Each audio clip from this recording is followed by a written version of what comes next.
Tentu kita bertanya apa sih visi dan misi pendidikan kita di SD di Madura Utara ini? Apa sih yang dimaksud dengan visi? Apa sih yang dimaksud dengan visi dan apa tujuannya? Nah, Bapak Ibu, kali ini akan dibahas tuntas oleh Ibu Kepala Sekolah kita, yaitu Ibu Yeni Kristia. Kepada Ibu Yeni Kristia SPD, kami persilakan.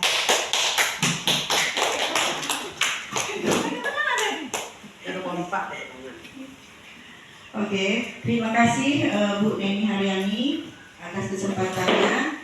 Baiklah Bapak Ibu sekalian, pada hari ini, presentasi hari ini kita membahas tentang visi dan misi Satuan Pendidikan, yaitu visi misi SD 52 Lebat Karas. Pada kesempatan ini Bapak Ibu, sebelum kita melanjutkan paparan ini, saya ingin bertanya kepada Bapak Ibu sekalian, apa itu visi? Apa itu Bapak Ibu yang dimaksud dengan visi? Ayo, siapa yang bisa? Oke, silakan Bu Asmiarti. Baiklah, saya akan menjawab, yaitu visi.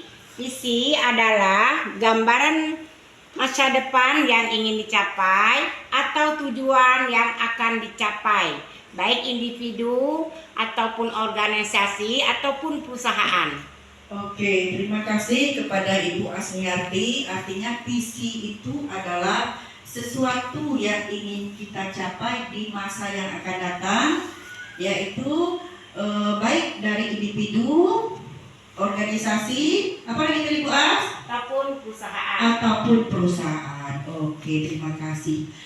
Ada visi, kemudian ada misi ya. Dalam mencapai visi tadi, Bapak Ibu, itu ada misi yang harus kita lakukan. Nah, apa pengertian misi itu Bapak Ibu? Oke, siapa yang tahu? Oke, silakan Bu Tura. Misi adalah segala sesuatu yang harus dilaksanakan untuk mencapai tujuan sekolah. Hanya itu Bu. Oke, artinya misi adalah sesuatu yang kita lakukan, yang kita laksanakan untuk mencapai visi tadi, Bapak Ibu ya. Karena kita hari ini membahas tentang visi misi sekolah, berarti sesuatu yang kita lakukan untuk mencapai visi misi sekolah. Oke, Bapak Ibu. Jadi Bapak Ibu, di sini sudah terpampang yaitu visi, misi dan tujuan dari sekolah kita. Oke, Bapak Ibu. Visi dan misi sekolah kita, Bapak Ibu, yaitu mewujudkan siswa yang cerdas, takwa, kompetitif, dan berwawasan lingkungan. Ya Bapak Ibu, visi misi ini Bapak Ibu kita buat bersama. Tentu kita harus juga hafal semua Bapak Ibu ya, karena kita harus mencapai sesuatu itu, kita harus tahu apa yang kita capai. Begitu kan Bapak Ibu? Nah, jadi baiklah Bapak Ibu, saya akan jelaskan dulu tentang visi kita yang pertama, yaitu cerdas. Nah, kita mewujudkan anak yang cerdas Bapak Ibu ya. Kita membimbing anak di sekolah ini agar anak kita menjadi cerdas Bapak Ibu ya. Nah, dalam kita mewujudkan anak kita menjadi cerdas itu, nah, yang kita lakukan adalah pertama, yaitu yang pertama kita melaksanakan pembelajaran yang aktif dan menyenangkan, yang disingkat dengan PAIKEM ya. Oke Bapak Ibu, ada yang tahu apa itu PAIKEM? Oke Bu Yurni, silakan Bu Yurni. PAIKEM itu adalah pembelajaran aktif, inovatif, kreatif, efektif, dan menyenangkan. Oke, terima kasih Bu Yurni. Kata Bu Yurni tadi, PAIKEM itu adalah pembelajaran yang aktif, inovatif, kreatif, efektif, dan menyenangkan. Oke, terima kasih kepada Bu Yurni. Nah, tadi sudah kita bahas tentang visi, misi, apa tujuannya. Setelah anak kita didik tadi menjadi cerdas tadi, kita belajar dengan kita beri pembelajaran dengan cara pembelajaran PAIKEM tadi. Tujuannya ya adalah yang kita ingin capai memiliki dasar-dasar pengetahuan, wawasan, keterampilan untuk melanjutkan ke jenjang yang lebih tinggi. Itu karena ibu-ibu sekalian, kita mengharapkan anak kita supaya cerdas, pintar, supaya dapat melanjutkan ke jenjang yang lebih tinggi. Tidak ada anak kita yang putus sekolah. Oke. Kemudian takwa, itu. Takwa itu visi kita takwa. Apa yang kita lakukan untuk menjadikan anak itu menjadi anak yang takwa, Ibu? Yaitu dengan siapa yang tahu dunia ini lah?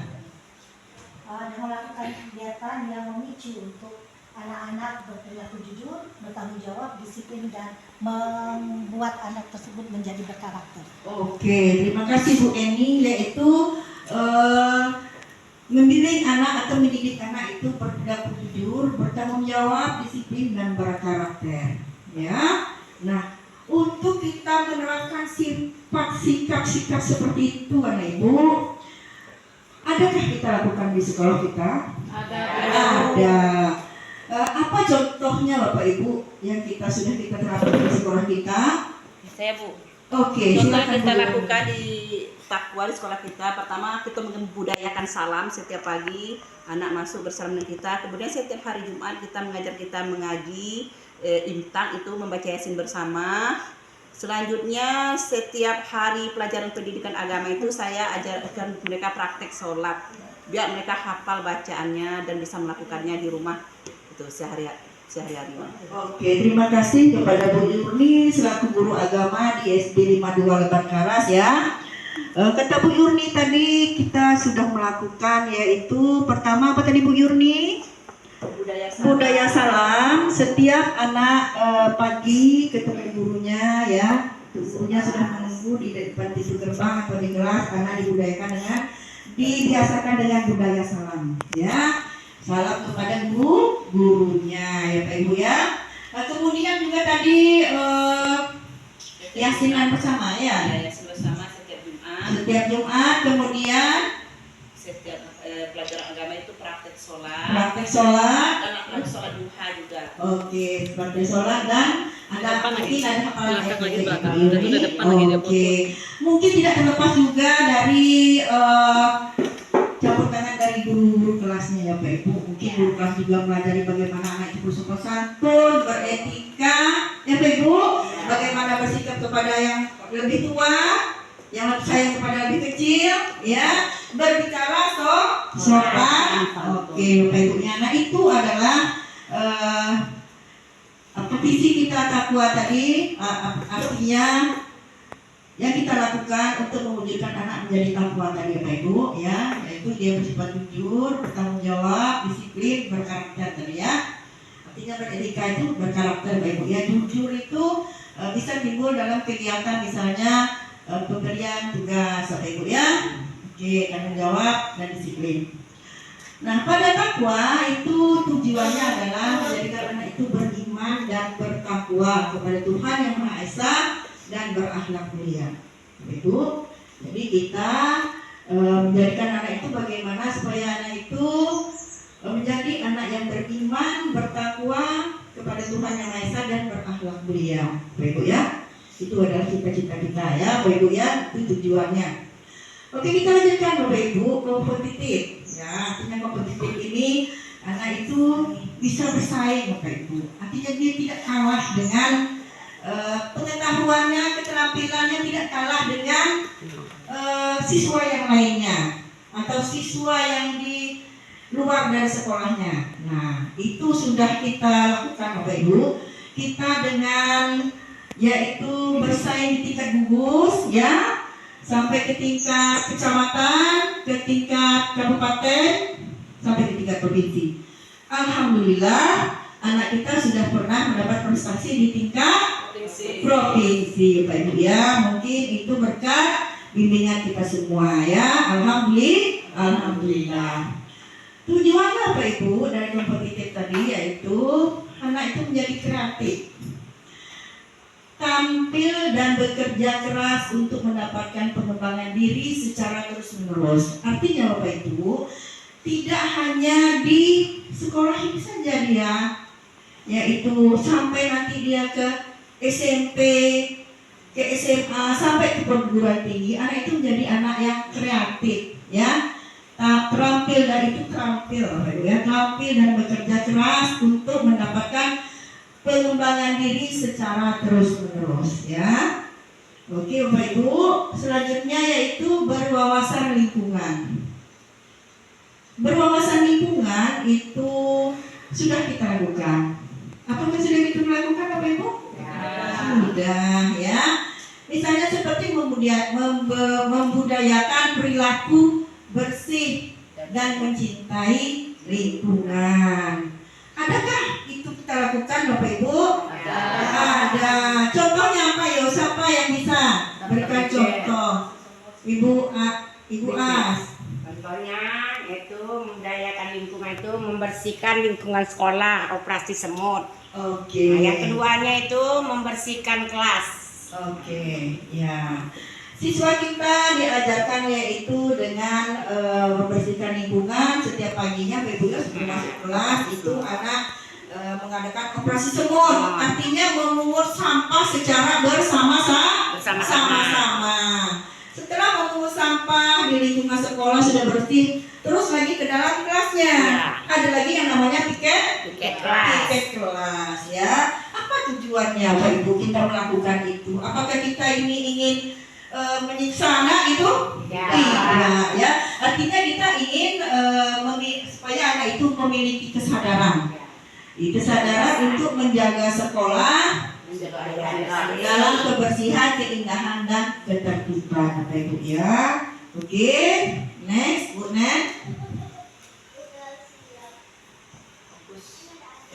Oke Bapak Ibu, tadi kita sudah bahas di depan ya tentang visi, misi sekolah kita dan juga tujuannya Bapak Ibu. Nah, dalam kita mencapai itu Bapak Ibu, kita juga melaksanakan yaitu fokus pada peningkatan kualitas pembelajaran. Itu salah satunya yang harus kita lakukan Bapak Ibu ya, yaitu penguasaan kompetensi.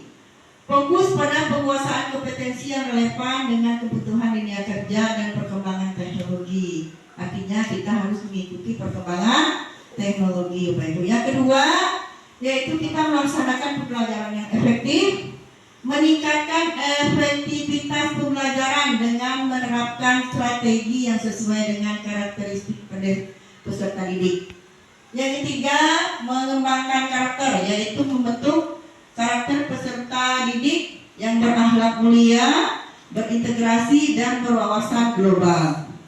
Selanjutnya yaitu evaluasi berkualitas, melakukan evaluasi secara berkala, berstruktur untuk mengukur efektivitas pembelajaran dan proses pengembangan. Sampai sini apakah Bapak Ibu ada pertanyaan? Pas ya. Oke, kita lanjutkan Bapak Ibu. Dalam melaksanakan itu semua Bapak Ibu, kita harus berpedoman kepada yaitu kurikulum kita, kurikulum merdeka ya. Kurikulum merdeka pertama kita analisis dulu sesuai dengan kebutuhan kita, yaitu analisis kebutuhan, melaksanakan analisis kebutuhan kompetensi dalam pelajaran yang harus dicapai oleh peserta didik pada fase perkembangannya ya. Kita kan ada fase A, fase B, fase C, gitu ya? Ya. Oke ya. Setelah kita analisis Bapak Ibu, kemudian langsung kita pembuatan kurikulum. Kita merancang kurikulum bersama-sama yang dikembangkan sebagai bagian dari upaya pemulihan pembelajaran. Setelah kita pembuatan kurikulum, kita implementasikan Bapak Ibu ya di kelas kita masing-masing ya.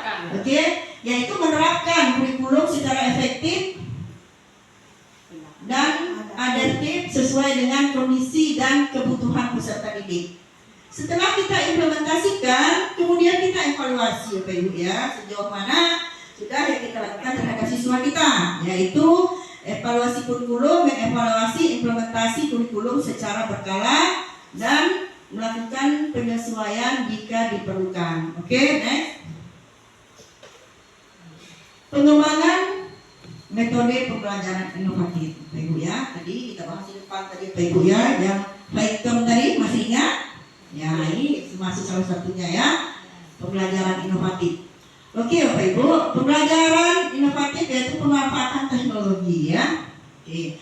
Yaitu menerapkan teknologi informasi dan komunikasi untuk meningkatkan interaktif dan efektivitas pembelajaran. Oke ya, bisa kita lihat Ibu ya, dulu kita mungkin tidak memakai laptop, sekarang sudah memakai laptop ya. Oke, pembelajaran aktif. Mendorong peserta didik aktif dalam proses pembelajaran melalui metode inquiry, project, ya, based learning apa? Best learning. Based learning dan problem solving. Ya, ini adalah apa namanya, Bu Leni? Pemecah masalah. Model-model pembelajaran. Ya, model-model pembelajaran yang ada yang sesuai dengan kebutuhan siswa kita, ya. Oke. Kemudian selanjutnya pembelajaran diferensiasi. Ya, ini kita sudah tahu semua Pak Ibu ya. Yaitu memberikan pembelajaran yang disesuaikan dengan kebutuhan dan gaya pembelajaran masing-masing peserta didik. Oke, next. Oke Bapak Ibu, selain daripada kita meningkatkan atau kita mendidik siswa kita, apakah kita juga harus meningkatkan kualitas pendidik kita atau kualitas kita semua? Harus ya. Oke Bapak Ibu, yaitu peningkatan kompetensi pendidik. Kita sudah lakukan Bapak Ibu, kita sudah melaksanakan KKG. Sudah pergi KKG Bapak Ibu? Ada aktif kita ya setiap bulan. Kemudian mungkin kita sekali-sekali ada dipanggil yang itu namanya penataran, ya Bapak Ibu, pelatihan ya. Nah selain itu di sekolah kita juga punya program yang namanya Kombel ya, yang disingkat dengan Kombel, yaitu komunitas belajar ya, yang biasa kita laksanakan setiap hari Sabtu ya, yaitu berlatih berkala, memberikan pelatihan dan pengembangan profesional bagi pendidik untuk meningkatkan kompetensi pedagogi profesional dan kepribadian ya kepada peserta didik ya. Ini sasarannya kepada peserta didik ya Bapak Ibu ya. Kemudian manfaat Peserta didik ini kepada gurunya. Kepada guru Bapak Ibu ya, pemanfaatan media pembelajaran, meningkatkan kemampuan pendidik dalam manfaat media pembelajaran inovatif dan interaktif. Kemudian evaluasi kompetensi ya, melakukan evaluasi kompetensi pendidik secara berkala untuk memantau kemajuan dan kebutuhan pengembangan diri ya. Oke ya Bapak Ibu ya, mohon maaf tadi agak terpleset Bapak Ibu ya. Ini semua adalah untuk meningkatkan kompetensi pendidik atau kompetensi guru dan kepala sekolah Ibu ya. Oke, next. Nah, selain kita sudah melakukan Bapak Ibu ya kegiatan-kegiatan yang secara runtun dan secara terstruktur Bapak Ibu ya untuk mencapai visi-misi kita, tidak lepas dari sarana dan prasarana ya, penyediaan sarana dan prasarana yang berkualitas. Pertama yaitu ruang kelas yang kondusif Bapak Ibu, memastikan ruang kelas yang nyaman, bersih, dilengkapi dengan fasilitas pembelajaran yang memadai Bapak Ibu. Apakah itu ada Bapak Ibu? Dalam kelas Bapak Ibu apakah ada kursi siswa? Ada lemari? Apakah sudah tercukupi untuk belajar yang nyaman? Sudah. Ya, buku sudah cukup? Ya, alhamdulillah buku kita ya. Untuk guru dan satu siswa satu buku itu sudah terpenuhi ya. Oke, kemudian kita lanjut lagi laboratorium dan workshop. Nah, ini kita belum punya Bapak Ibu ya. Jadi ibarat kita bercita-cita itu Bapak Ibu, kita gantungkan setinggi langit 100%. Tapi kalau tercapainya 90, alhamdulillah Bapak Ibu ya. Artinya kita sudah melakukan sesuatu, kita sudah berusaha ya. Jadi laboratorium dan workshop ya. Nah, ini kita belum ada. Semoga kedepannya nanti kita bisa terpenuhi Bapak Ibu ya, yaitu menyediakan labor dan workshop yang dilengkapi dengan peralatan dan bahan yang berkualitas. Oke? Perpustakaan yang lengkap. Apakah kita ada memiliki perpustakaan, Bapak Ibu? Apakah itu berjalan dengan aktif?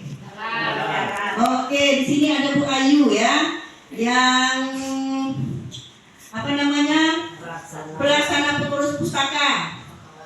Oke, coba tanya Bu Ayu. Apakah Anda aktif, Bu Ayu? Minjam buku? Berjalan lancar? Alhamdulillah. Berarti pustaka kita berjalan dengan lancar. Kemudian fasilitas teknologi, memenuhi kebutuhan teknologi informasi komunikasi TIK untuk mendukung proses pembelajaran. Oke. Jadi kita sudah ada beberapa laptop Bapak Ibu ya, walaupun mungkin punya pribadi ya. Yang punya sekolah hanya beberapa. Oke, next.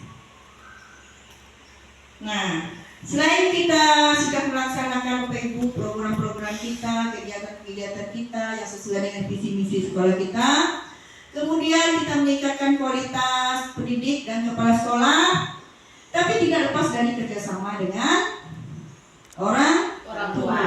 Ya, itu penting Bapak Ibu ya. Apakah itu sudah kita lakukan Bapak Ibu? Sudah ya. Kita mempunyai paguyuban di kelas masing-masing. Kita mempunyai grup kelas masing-masing yang bisa digunakan untuk komunikasi dengan orang tua. Sewaktu-waktu kita juga mengadakan rapat dengan orang tua. Nah, oke Bapak Ibu. Komunikasi efektif, membangun komunikasi yang efektif, transparan, pendidik dan orang tua murid. Oke, sudah kita lakukan ya. Pertemuan orang tua, memfasilitasi pertemuan orang tua murid secara berkala untuk membahas perkembangan peserta didik. Oke, kerjasama sekolah dan orang tua, yaitu meningkatkan kerjasama antara sekolah dan orang tua murid dalam mendidik dan membimbing peserta didik. Oke, Ibu, next.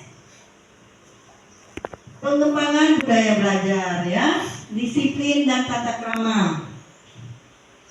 Oke. Coba saya mau tanya kepada Putra, apa disiplin dan tata krama yang pertama?